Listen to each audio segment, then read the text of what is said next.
Welcome to this explainer. I want you to imagine something with me. Picture the Qing Empire of China in the early 19th century.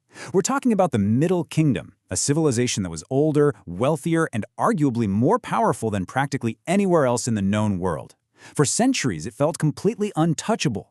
But shockingly, within just a few short decades, this seemingly invincible empire completely unraveled. So how does that even happen? Well, as we're going to see in our sources today, it wasn't just a typical clash of armies. No, this was a devastating collision of global trade, industrial technology, and, incredibly, a highly destructive narcotic. Okay, let's dive into this, because the root cause of this massive geopolitical collapse is actually, well, it's pretty surprising. It's tea. Yeah, tea. By the early 1800s, the rapidly industrializing United Kingdom had developed this absolute insatiable thirst for Chinese tea.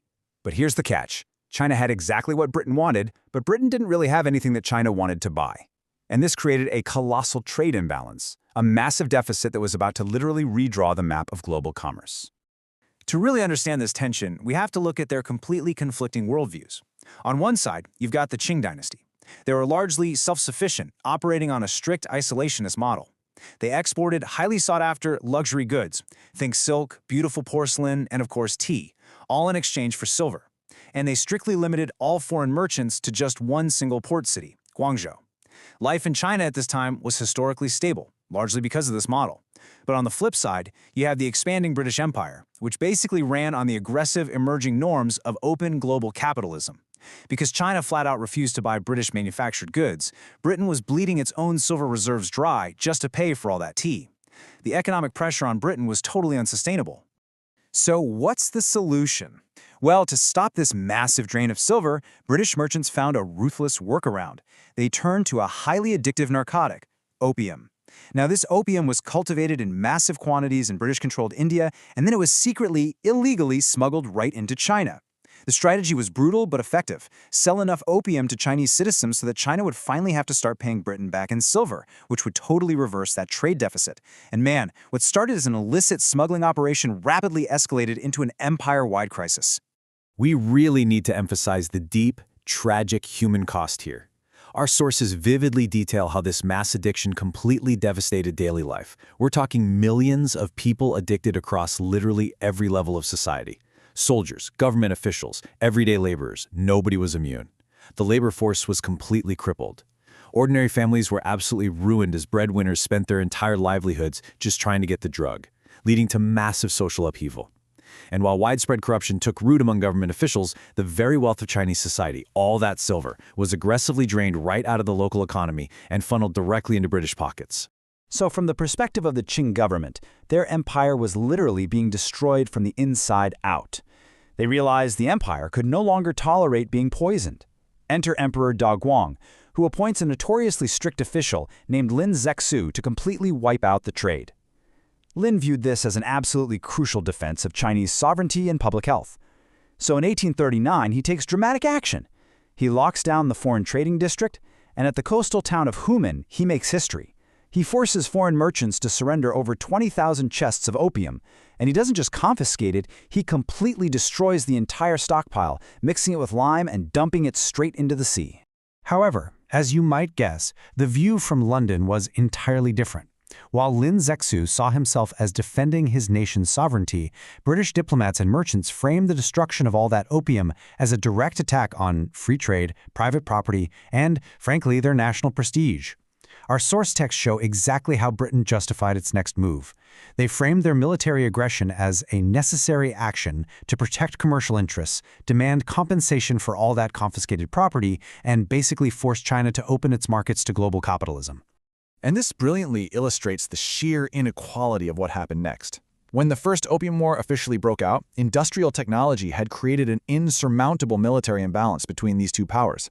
Traditional Chinese defenses, which relied on wooden junk fleets and static coastal forts built for earlier eras of warfare, were completely outmatched. They really struggled with coordination. Meanwhile, the British Empire showed up wielding the full might of the Industrial Revolution. We're talking steam-powered iron warships that could literally navigate up rivers against the wind, highly organized naval assaults, and incredibly devastating long-range cannons. This superior naval firepower easily and violently bypassed traditional Qing tactics. This devastating military imbalance forced China to surrender, and it all culminated in 1842 with the Treaty of Nanjing. This was the very first of what became known as the unequal treaties. The Qing dynasty was forced to completely abandon its isolationist trade policies, opening multiple new ports to British merchants, but that wasn't all. They were also forced to pay massive silver indemnities to cover the cost of the destroyed opium, and get this, the cost of the war fought against them. Perhaps most significantly of all, they had to surrender the island of Hong Kong to Britain. This marked a huge shift. A trade dispute had turned into a severe, permanent loss of geographic sovereignty. But if you can believe it, the Treaty of Nanjing didn't actually satisfy Western commercial ambitions. Just a little over a decade later, greedy demands for even greater profits and the fully legalized sale of opium set the stage for more conflict. In 1856, a new spark ignited the Second Opium War. It started when Chinese officials boarded a ship called the Arrow to arrest suspected pirates. Britain immediately claimed its flag and its rights were insulted. And then France jumps into the conflict, using the execution of a French missionary as their own excuse. Very quickly, these industrialized powers joined forces and launched a massive joint military strike on Gwangju. What we see here is how diplomatic tensions rapidly shifted from mere trade disputes into direct interference in China's internal affairs. By 1858, under intense military pressure, China was forced to sign the Treaty of Nanjing. And just look at how these terms go way beyond simple trade. 11 brand new ports were forced open. Foreign diplomats were now allowed to permanently live right in the capital city of Beijing. Foreigners and Christian missionaries were granted unprecedented, expanded rights to travel and preach absolutely anywhere inside the country. And the vital Yangtze River suddenly forced open to foreign warships. Now, when the Qing court inevitably dragged its feet on implementing these incredibly harsh new rules, the British and French armies essentially marched directly on Beijing in 1860, and this resulted in an immense artistic and cultural tragedy.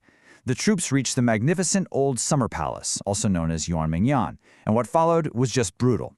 After spending days looting priceless ancient treasures and artworks, they deliberately burned the vast imperial gardens and pavilions right to the ground. Our sources really highlight this intentional destruction of centuries of Chinese heritage. It was a clear, ruthless message of Western dominance, specifically designed to break the empire's spirit. Now, what's really interesting about this slide is when we compare the outcomes of the two wars. It shows exactly how deeply China's sovereignty had collapsed. Look at the transition from the Treaty of Nanjing to the Convention of Beijing. The territory lost escalated from Hong Kong to now include the Kowloon Peninsula. The status of opium went from being illegal yet booming to being fully legally protected by international treaty. And those forced indemnities? They exploded to a staggering 16 million taels of silver. That legally drained the Chinese economy for decades, forcing them to foot the bill for the very wars that subjugated them. Reviewing this rapid, chronological sequence really cements just how incredibly fast an ancient, self-sufficient empire was dismantled by industrialized powers. Look at this timeline. In barely over 20 years, from Lin Zexu heroically destroying opium in 1839 to the catastrophic burning of the Summer Palace in the Convention of Beijing in 1860, the Qing dynasty was completely transformed. Their daily life and economic stability were shattered, their territory was actively being carved up, and their population was subjected to legalized mass addiction. This devastating sequence of events marks the definitive beginning of what is historically known in China as the Century of Humiliation. So, what does this all mean for us today? The crucial takeaway from this explainer is how these events sparked a massive shift in global power toward industrialized nations. The Opium Wars weren't just localized fights over a drug. They were the violent birth of a new era. An era where powerful nations used superior technology, like steamships and long-range iron artillery, to literally dictate terms to the rest of the world. It leaves us with a really powerful, provocative thought to consider. When advanced military technology is used to force mass addiction and strip away another nation's sovereignty, who really writes the rules of global trade? Thanks for joining me for this explainer. Keep questioning the history behind the headlines.